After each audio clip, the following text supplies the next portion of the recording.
আসসালামু আলাইকুম, সবাইকে ওয়েলকাম করছি নতুন আরো একটা ভিডিওতে।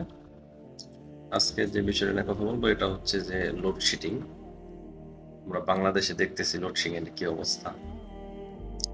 5 ঘন্টা, 7 ঘন্টা, 10 ঘন্টা, 12, 15 এক এক অঞ্চল দিয়ে এক এক রকম লোডশেডিং হচ্ছে।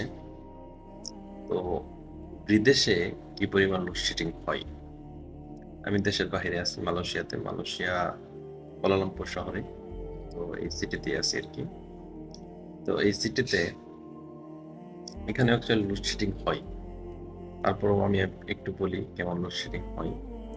আমি 22 সাল থেকে থাকি, 22 থেকে 26, 4-5 বছরে আমি যতটুকু দেখছি, সম্ভবত মনে হয় 2 দিন হবে, 2 দিন অথবা 3 দিন দুপুর দিকে দেখা গেছে 1 থেকে 1.5 ঘন্টা করে কারেন্ট চলে গেছে।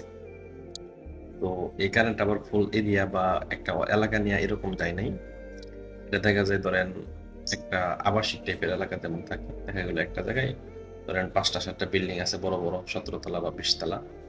ওখান থেকে দেখা গেল 2 বিল্ডিং এ কারেন্ট চলে গেছে, বা হয়তোবা 3টাই গেছে বা একটাই গেছে।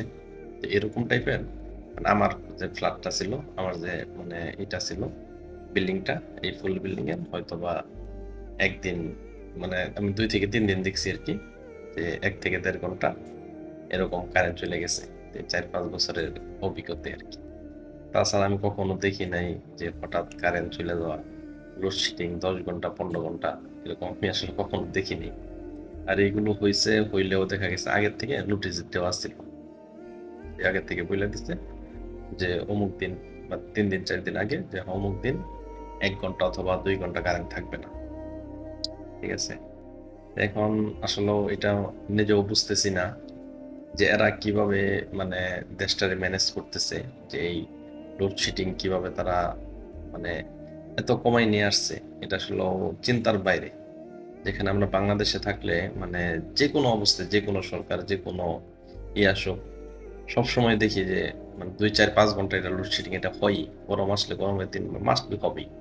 কিন্তু এরা গরম শীত মানে 12 মাসই এদের আসলে কখনো লোডশেডিং হয় না।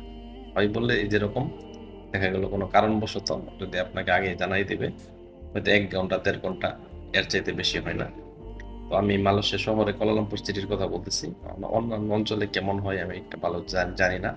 তো এই শহরে এরকমটাই মানে আমি দেখছি। ঠিক আছে, তো সবাই ভালো থাকবেন। আসসালামু আলাইকুম।